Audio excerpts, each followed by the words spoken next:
A lonely roar echoes across Zambia's Lua Plain. There is no answer. There hasn't been for years. Poaching has wiped out her kind. For 5 years, she has had to survive alone. But this year, her world could change. Will she finally find a mate? Or will she remain the last lioness? There is a place in southwestern Zambia so remote that until recent years, only the most intrepid explorers ever reached it. It's called Lua Plain, a sprawling floodplain that stretches over 3,500 square kilometers.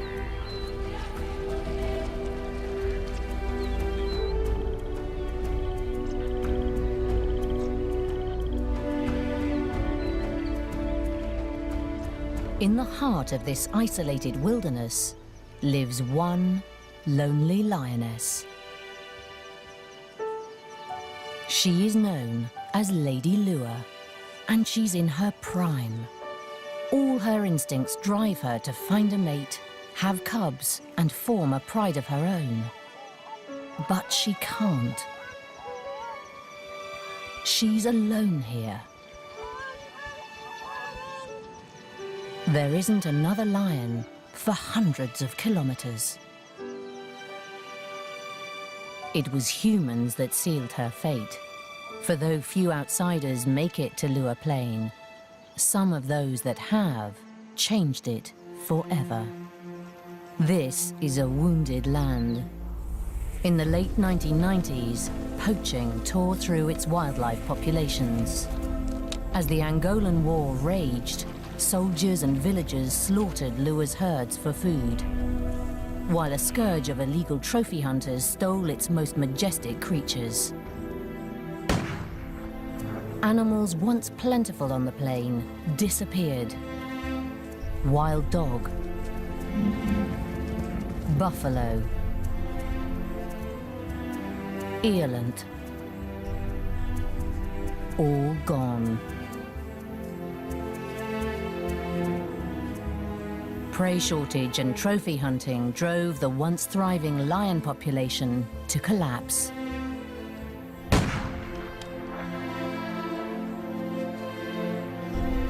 Today, the last of Lua's lions stare out of glass eyes as they decorate the homes of trophy hunters worldwide.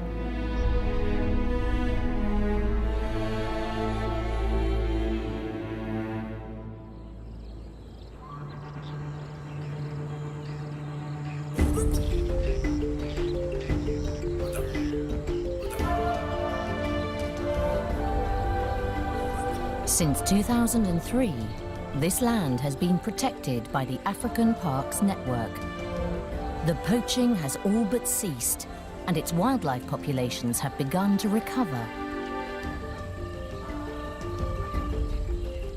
The wildebeest herds are slowly swelling to their former glory, and many species have been translocated back onto the plain.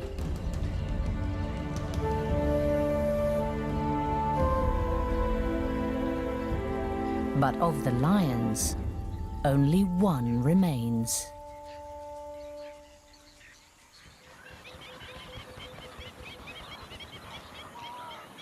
Surprisingly, she's in peak condition. The scar next to her fly-bitten nose and a healed gash on her shoulder are the only clues to the battles she has faced. But surviving as a solitary lioness on these plains isn't easy. Her first concern is food. By the height of the rains in mid-December, scores of wildebeest roam the plain.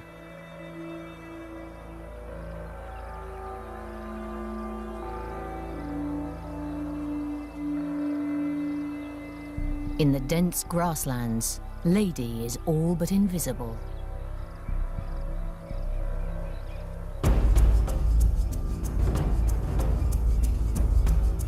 Her tawny coat provides perfect camouflage, and an animal grazing in the tall grass wouldn't see her coming.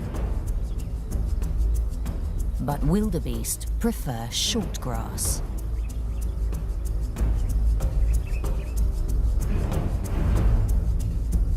They keep to the open plain, where hopeful predators have nowhere to hide. Usually, lions hunt in teams that can surround prey and drive it into an ambush. Lady has no such advantage.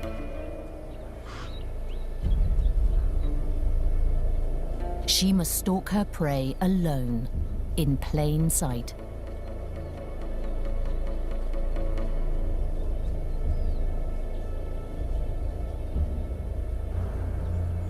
She must choose her target well, an animal on the outskirts of the herd that has let its vigilance slip.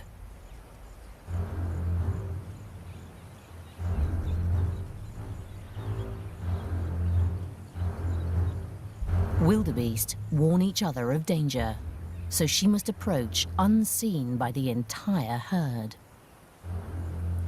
Just one glance in her direction, one snort of alarm, will ruin the hunt.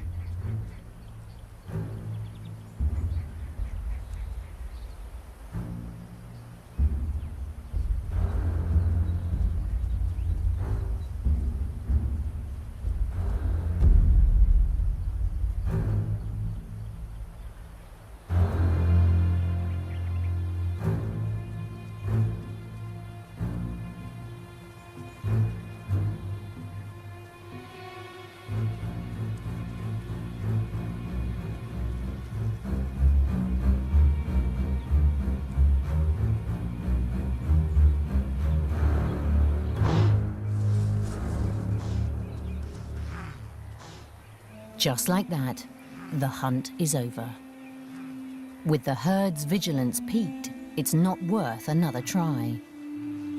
Without the support of a pride, Lady Lure must succeed the first time or go hungry.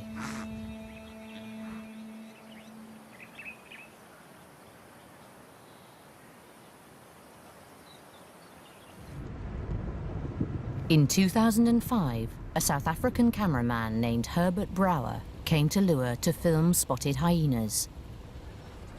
By that time, Lady Lure had been alone for at least 2 years. Back then she was a myth, literally a whisper about this mysterious lion that roams the plains. She'd been rarely seen, and if then only at a distance. But on our first day of the first assignment, suddenly there she was, right in front of our eyes.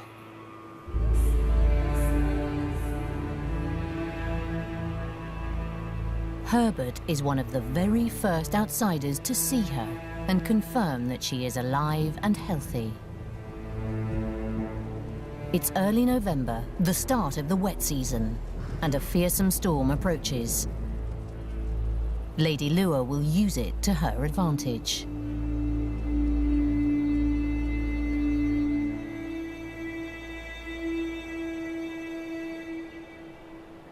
As Herbert watches, the hunt begins.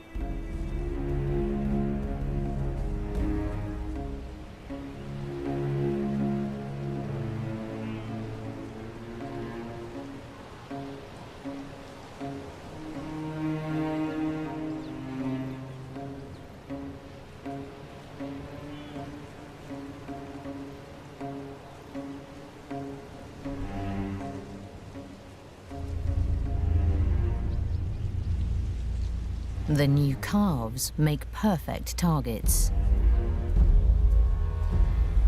Lady Lure eats alone. She doesn't need a big kill.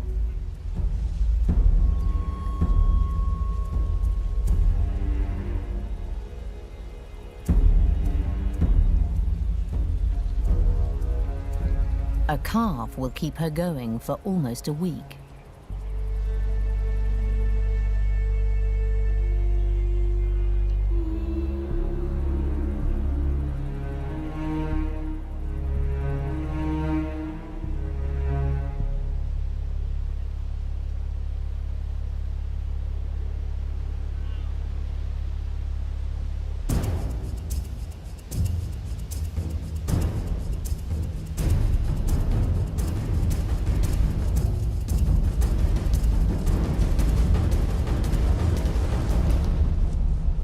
It's an extraordinary long-distance sprint for a lioness. Over 100 meters at full speed.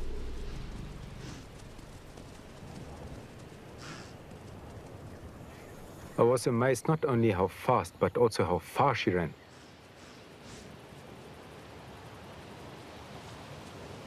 But that night I also came to realize that hunting is certainly not the only challenge she faces here on the plain.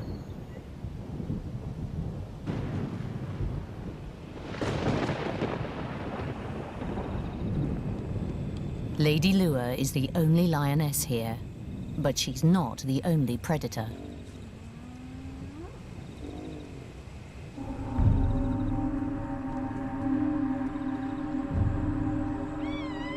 Spotted hyenas are prolific in Lua, an ever-present threat once night has fallen. They approach from all sides, drawing Lady away from her kill.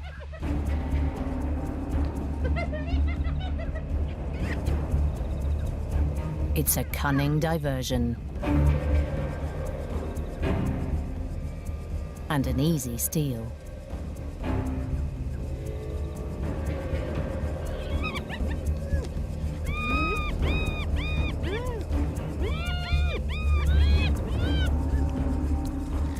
Crucial seconds pass before she realizes that her kill is lost, yet she doesn't fight back.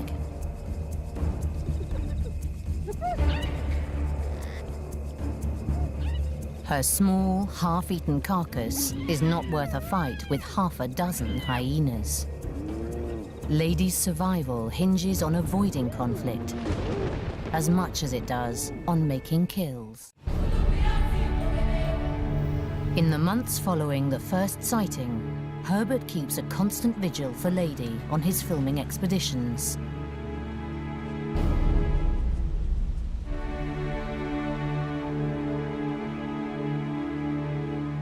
At first, we only saw her at a distance. But after a few weeks, she became more comfortable with us. Sometimes she even seemed to be excited to see us and left whatever she was busy with and came towards us.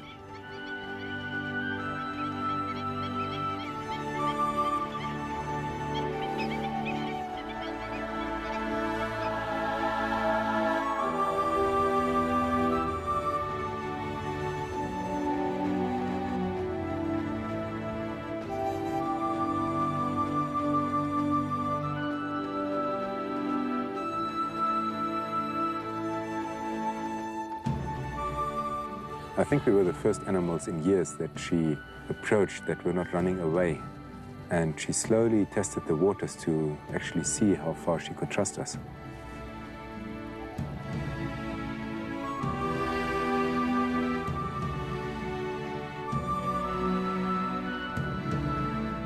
One day, on Herbert's third assignment in Lua, Lady does something unexpected.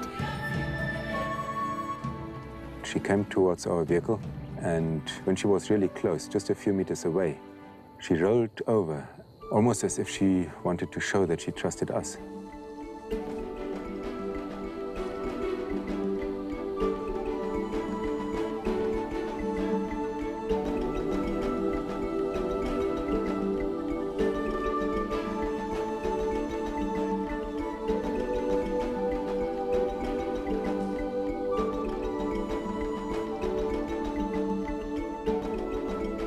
From this day on, Lady Lua's affectionate behavior becomes commonplace, and rolling becomes her greeting.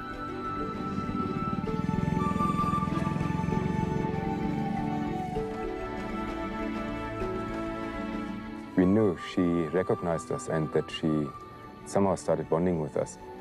Otherwise, she would not come and do it so often.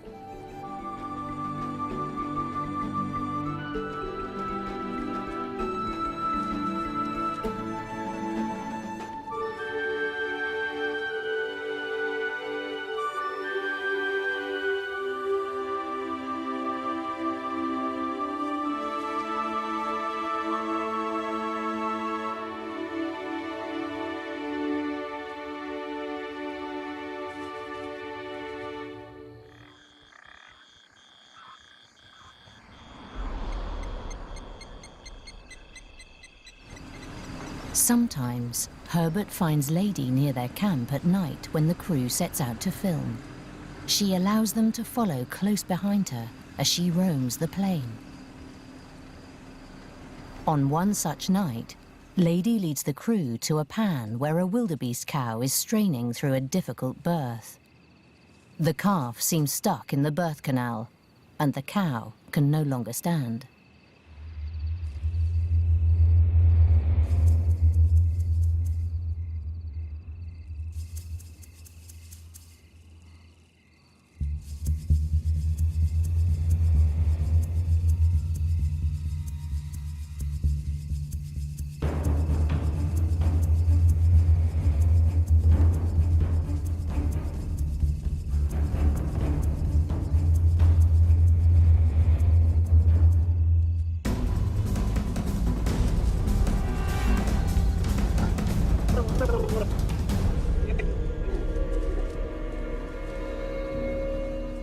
It's over in seconds, an almost merciful end for the struggling mother.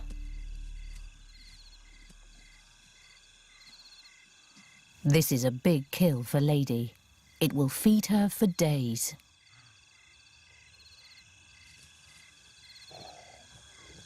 The cow is silenced quickly, but its bleating during the birth may have been heard. Lady tries to drag the heavy pregnant carcass into the cover of taller grass. But it's too late. She's been discovered.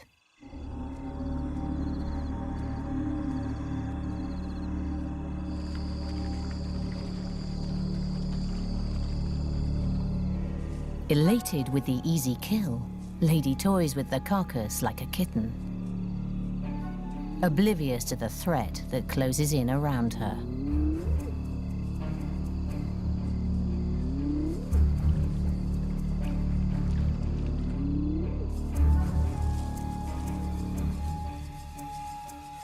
By the time she hears them, she is surrounded.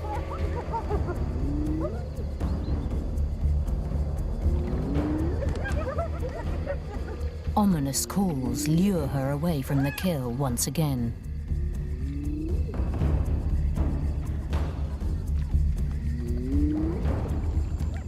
As she wades out to meet the challenge, the hyenas seize their opportunity. Coming in from all sides, the thieving horde makes off with the carcass and tears it apart in true hyena style. But Lady will not be defeated so easily.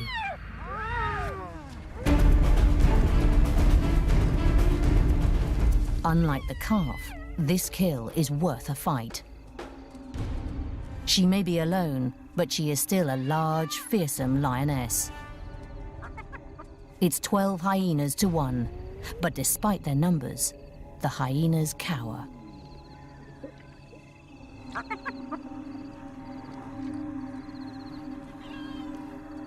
She eats alone on the carcass, as a dozen hungry eyes watch and wait in the shadows.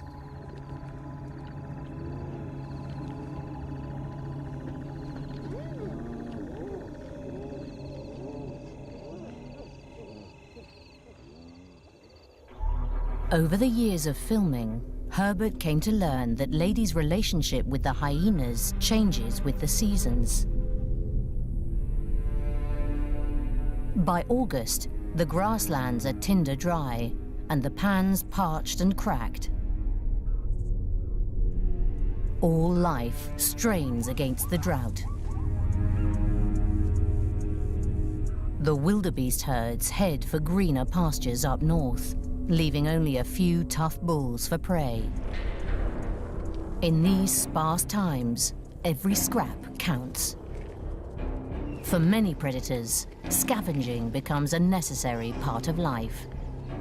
Lady will steal the hyena's kills as often as they steal hers.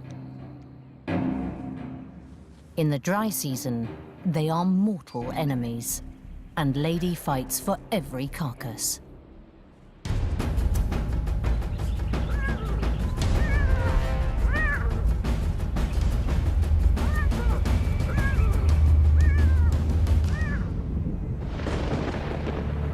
rains come in November, everything changes.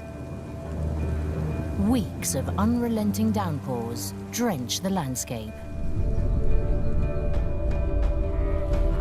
Lured by the lush new vegetation, the wildebeest herds flood back onto the plains in a migration second only to the Serengeti.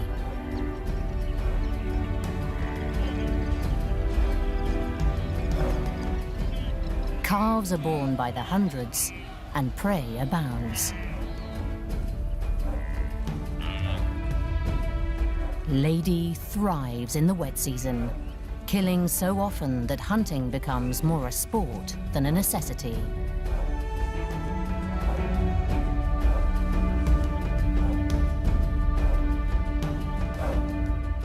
With so much prey, tensions between her and the hyenas diminish.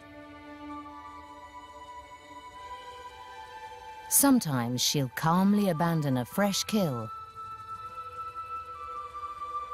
preferring to roll around Herbert's vehicle as her prize is pilfered. With so much to go around, it's hardly worth a fight.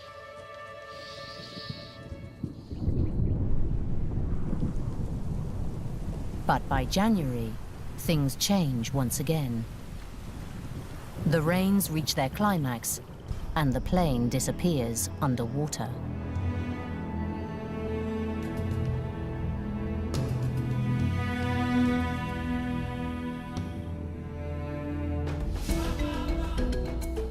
Lure becomes largely inaccessible, and how Lady hunts in the flood is a mystery. Yet season after season, the lonely lioness overcomes the odds stacked against her. With each year of filming here on the plains, I understood her behavior better and better. And I realized she's not only surviving, she's thriving. That there was one thing, though, she could not overcome, and that was her loneliness, her isolation. But it took me 3 years to understand how lonely she really was. After a night of filming, Herbert and his crew return to camp. They are not alone.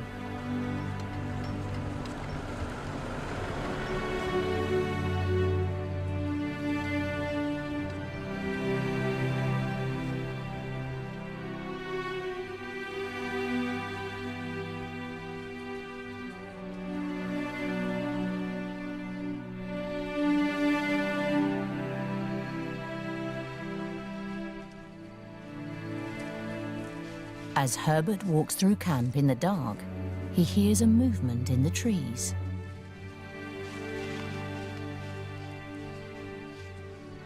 I heard something, and then I looked and I saw something in the dark, and it was her. But I was not afraid.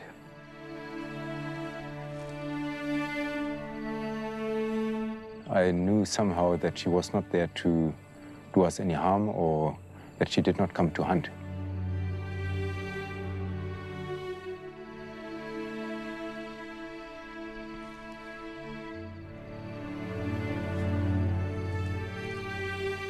That night, somehow, a bond was forged between us.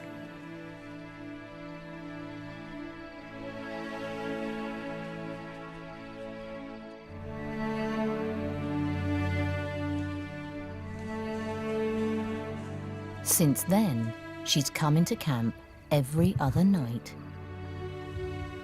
Most wild lion prides avoid contact with people, but it seems that Lady Lure's isolation drives her to seek human company. We never fed her, and there was nothing for her to scavenge on. So there was no other reason for her to visit us other than for companionship. It is amazing to think that a completely wild animal that has been harassed and her pride been massacred by us trusts us and somehow makes that move. Just absolutely amazing.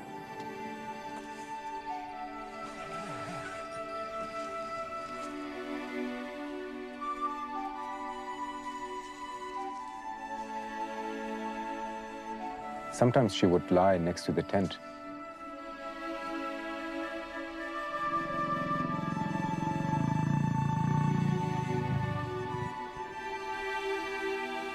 I would fall asleep and listen to her purr.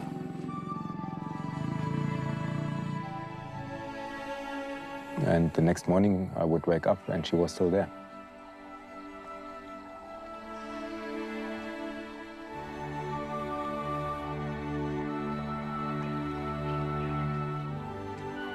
It was really amazing to experience this mutual trust with a completely wild predator that had only bad experience with human beings.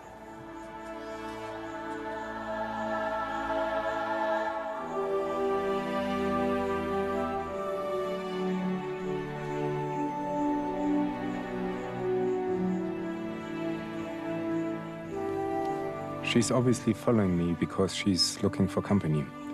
She's alone.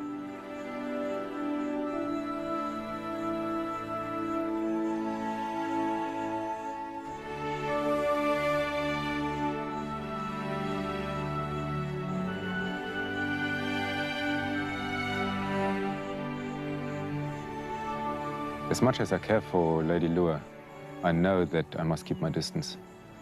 She's a wild animal and we want to keep it that way. We cannot allow her to close the distance too much because that would invariably invite an accident. And that is the last thing we want to have. Herbert doesn't allow Lady to come closer than about 5 meters. But she keeps trying to get his attention.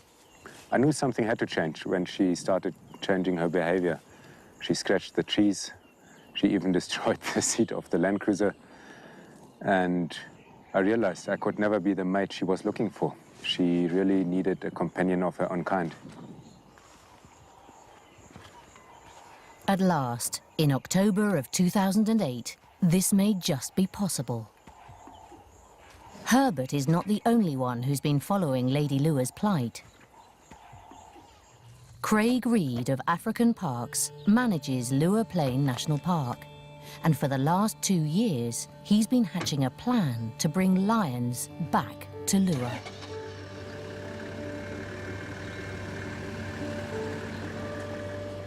One of the primary objectives of African Parks managing national parks in Africa is to rehabilitate the natural processes which have always taken place in the parks. Lions have always been a very important part of the processes here, and for that reason we felt it was very important to bring them back. I think Lady Lua has become a special character, and it's going to be fantastic for her to relinquish that character status and just become a normal lion again. For me, that's what's most important about this whole process. Before a male can be brought in, Lady Lua must be collared so that the African Parks team can find her if anything goes wrong during the translocation.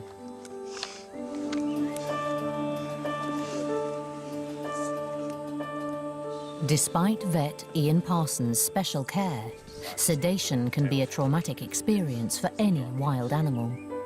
But will it be enough to shake her newfound faith in humans?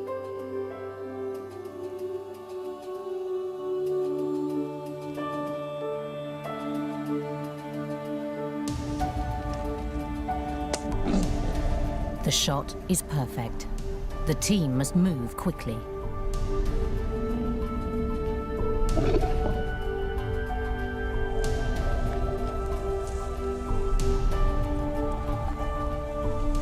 This was the first time I touched her, and I must say she has got an incredible presence.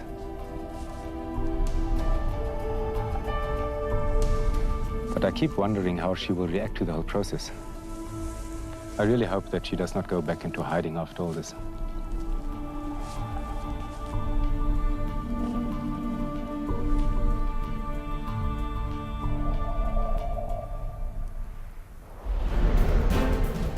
With Lady collared, the 450-kilometer journey to Kafui to find an eligible male begins.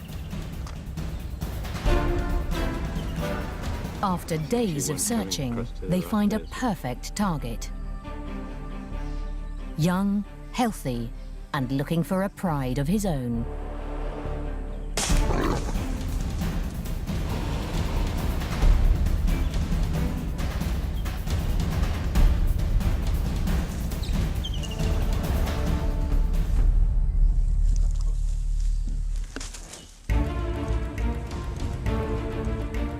The team are elated, but getting the male to lure won't be easy.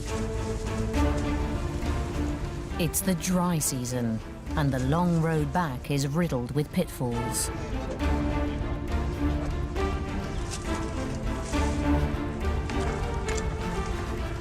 Yeah, great. We've got the line. Now it's 8 hours, 10 hours to lure. Hopefully everything's going well on the pontoon. And then new life, new pride. She won't be the last lioness anymore.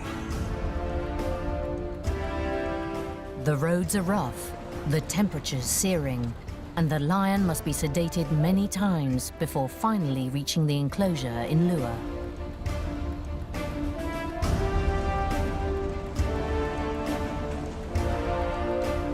After 11 long hours, they arrive at last.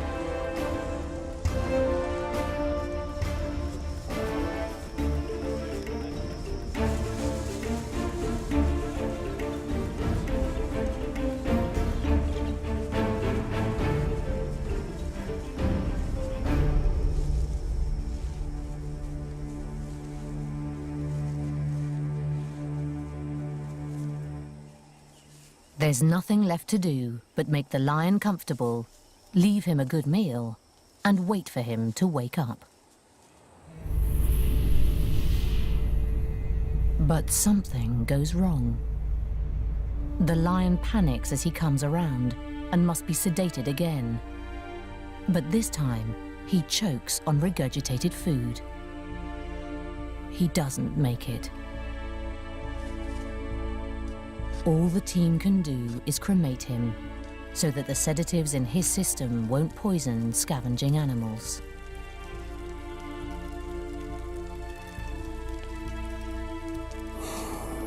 This is very disappointing. This is my line who was going to be the beginning of a new pride for the lady. All gone. I don't even know whether she's accepted that collar, and how she will react to us humans, to me.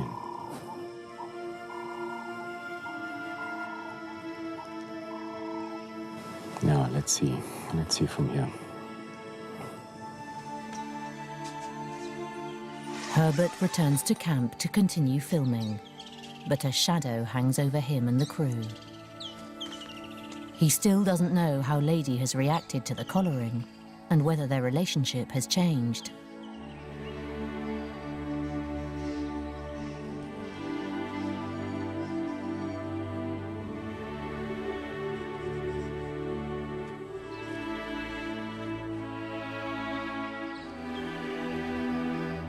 She is waiting for him, as trusting as ever.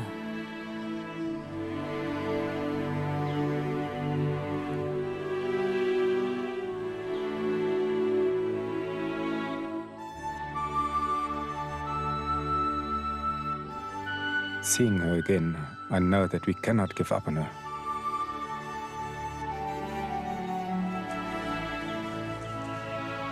African Parks is already planning a second translocation, learning from the first failed attempt.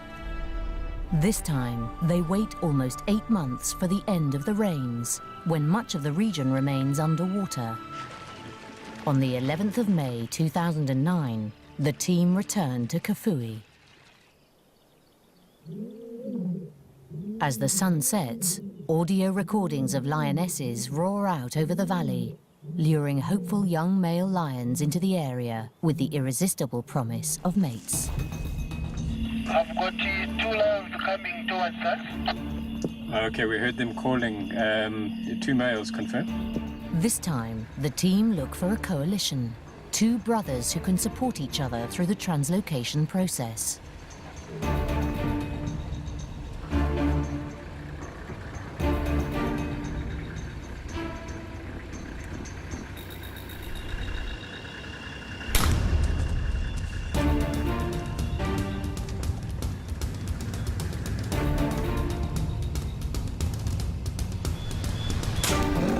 Somebody caused a drop of blood pressure, but she's breathing beautifully. Heart rate's normal.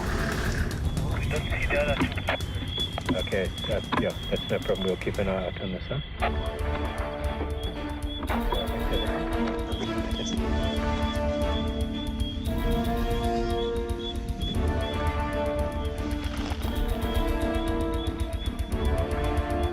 Just roll him over.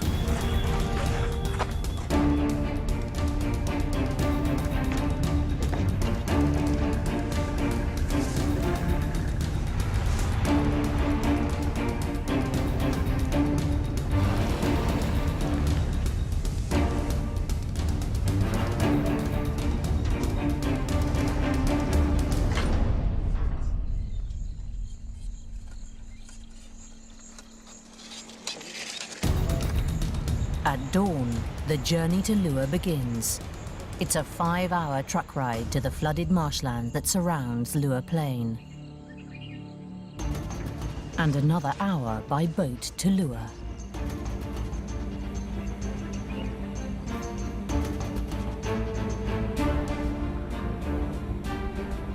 Crossing the marshes halves the journey. The team need to move fast. Dr. Parsons wants to administer as little sedative to these lions as possible, and this dose will wear off by the hour.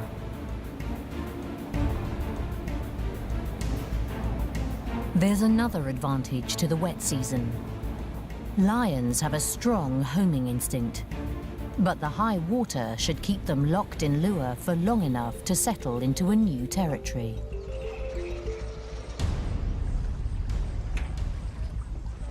Locals throng to see the new arrivals as the last leg of the journey begins.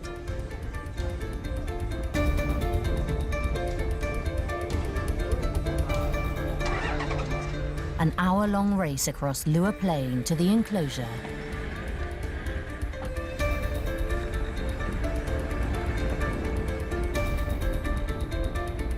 Time is everything. The males will start to come round soon. The team need to get them safely into the enclosure before they're awake enough to be dangerous.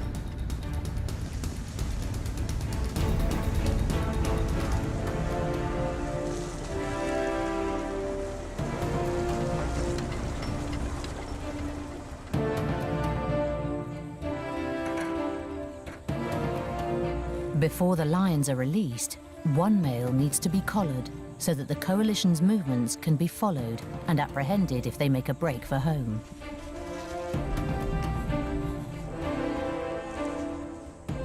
Every second is crucial now.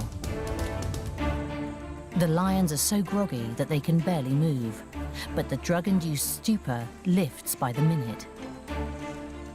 The team move quickly and quietly to cause as little stress to the reviving lions as possible.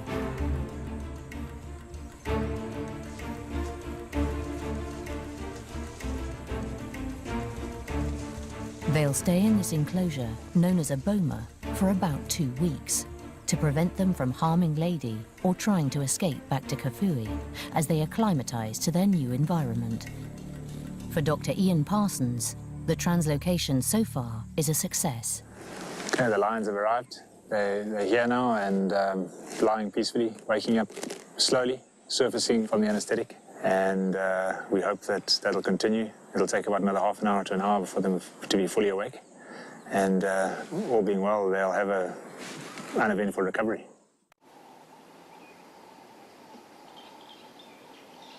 The team wait out the last hours at a distance to make sure that the males wake up without complications.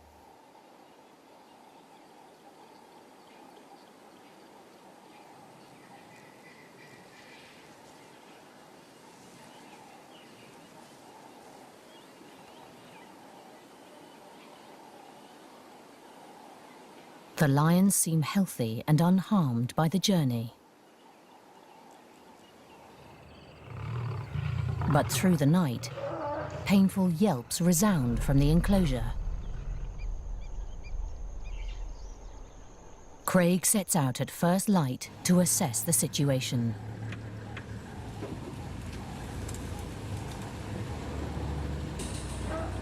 The lions are challenging the electric fence. There's the one male lying down there.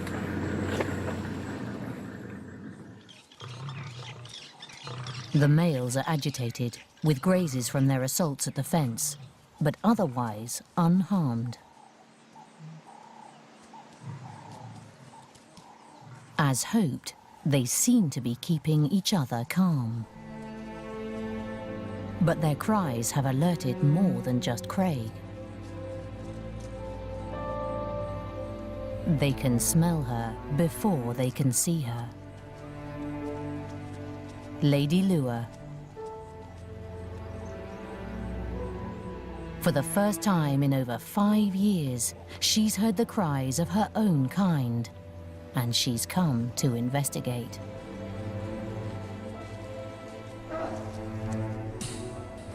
Experience tells the males to be on the defensive.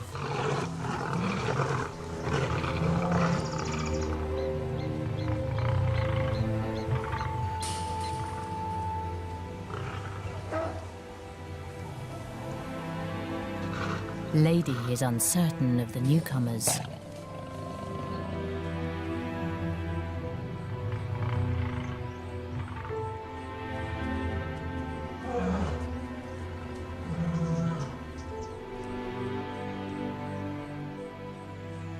She marks around the enclosure to assert herself. But the tension is short-lived. Over the next 4 days, the lions settle.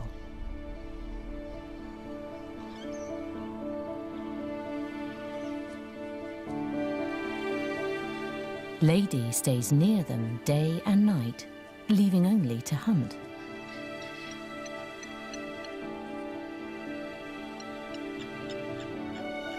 Aggression seems to turn to curiosity.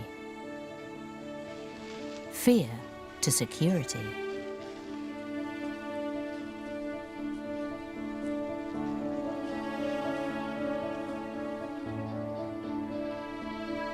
They are beginning to accept each other.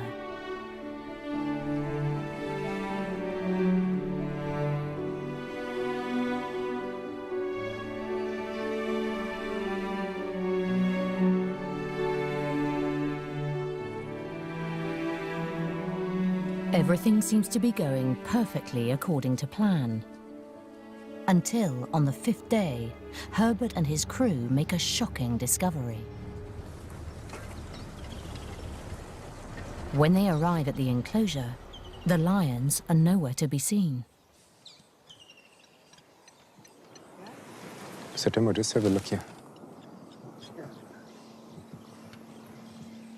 Herbert's tracker, Jacob Tembo, discovers something far more disturbing.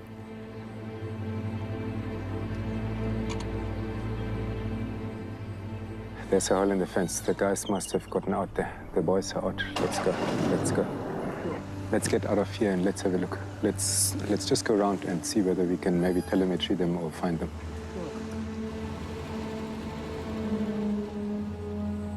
The implications are devastating.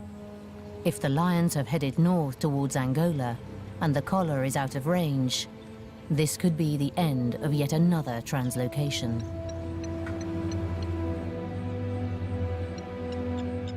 But it's not. Only a few hundred meters from the enclosure, the team find Lady and the lions lying calmly, watching each other.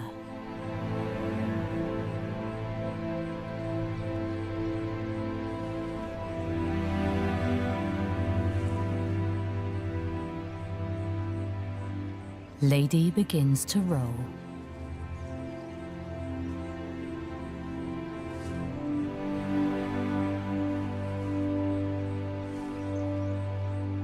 But this time, it's not for Herbert. It's for her first real mates in a lifetime of loneliness.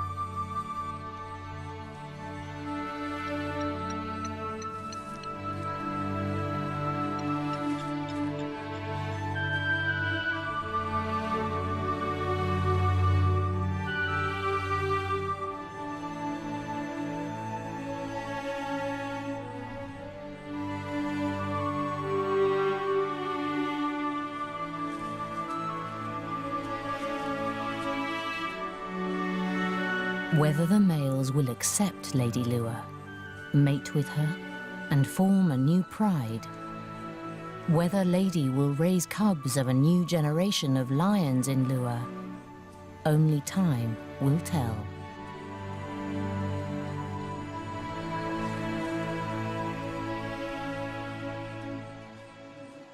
But for now at least, her call will not go unanswered. She is no longer the last lioness.